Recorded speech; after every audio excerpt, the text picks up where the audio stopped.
सर्वेभ्यो नमो नमः। मम नाम सोनिया। अहं केन्द्रीय विश्वविद्यालय धर्मशाला स्नातकोत्तर प्रथम वर्षे पठामि। मम परामर्शदाता नाम डॉक्टर विवेक शर्मा अस्ति। अद्य अहं भवतां समक्षे भवभूते व्यक्तित्वम् उपरि वदामि। भवभूति व्यक्तित्वम्। भवभूति का व्यक्तित्व। यद्यपि नाटककार को अपने नाटक में प्रत्यक्ष रूप से आत्माभिव्यक्ति की स्वतंत्रता नहीं रहती है, तथापि वह किसी न किसी रूप में अपनी कृतियों में अपने गुण, स्वभाव, विचारों तथा सिद्धांतों को बिना अभिव्यक्त किए नहीं रहता।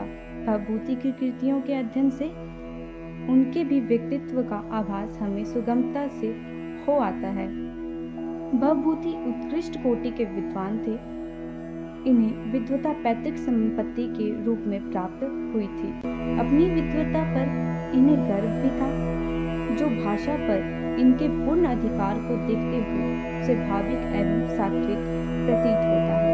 मालती माधव के ये नाम केचित देह इत्यादि श्लोक से प्रतीत होता है कि इन्हें प्रारंभिक जीवन में उचित सम्मान नहीं प्राप्त हुआ था, किंतु सर्वथा व्यवहर्तव्यं कुतो है वचनीयता यथा स्त्रीणां तथा वाचा साधुत्वे दुर्जनोजनम के अनुसार कर्तव्य पालन में आस्था रखने वाले महाकवि को उत्तर रामचरित की रचना के बाद यशा प्राप्ति के साथ साथ प्रौढ़ावस्था में कन्नौज के राजा यशोवर्मा का आश्रय भी प्राप्त हो गया।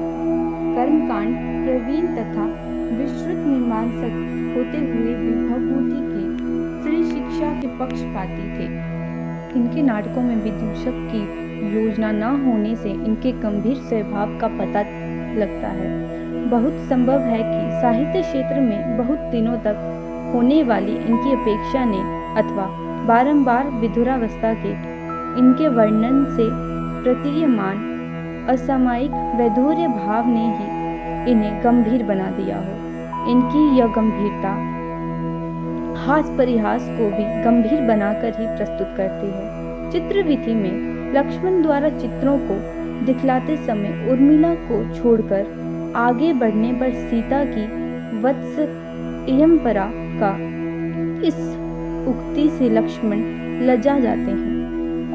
यह परिहास अत्यंत शिष्ट और मनोरम होते हुए भी कवि की गंभीरता के कारण स्मृति तक ही सीमित रह जाता है। प्रस्तुत नाटक के अंत में सीता को मिलते समय लक्ष्मण प्रणाम करते हुए कहते हैं, अयम निर्लज्जो लक्ष्मणः प्रणमति। सीता आशीर्वाद देती है, वत्सः इत्यस्त्वं चिरंजीवः। सीता की यह उक्ति मधुर उपालंब के साथ ही विनोद से भी पूर्ण है, किंतु कवि की गंभीरता के कारण ही इसमें उच्चता की गंध नहीं। वस्तुतः निर्मल हास का प्रस्तुतिकरण भी गंभीरता की अपेक्षा रहता है। यही कारण है कि भवभूति हास्य के क्षेत्र में भी अन्य कवियों से अनूठे ही दिखलाई पड़ते हैं। तभी तो हास्य को उच्छृंखल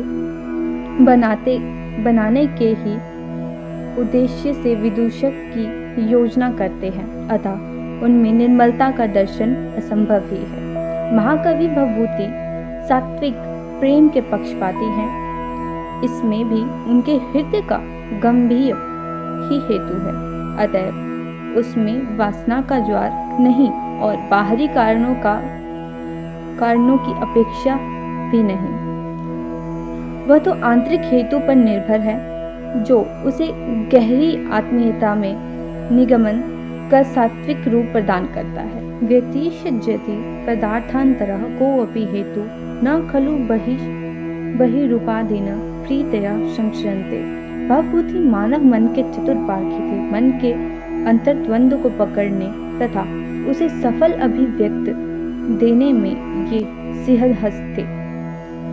यही कारण है कि प्रस्तुत नाटक में सीता, राम, राष्ट्र जनक, लव कुश, चंद्रकेतु, कौसल्या, वासंती आदि विभिन्न कोटि के मनुष्यों के मन में अंतर्द्वंद की जैसी सफल अभिव्यक्ति हुई है। विश्व के साहित्य में भी दुर्लभ है। इस बात को प्रशंसा पाश्चात्य समालोचक भी मुक्त कंठ से करते हैं। डॉक्टर व्यास के शब्दों में संक्षेप में यूँ कहा सकता है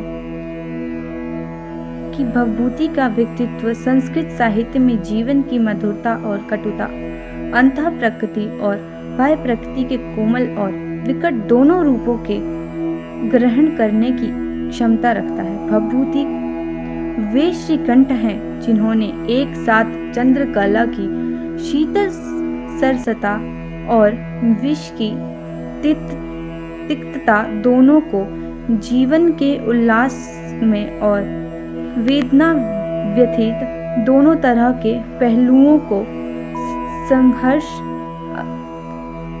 अंधेरता किया है। धन्यवाद।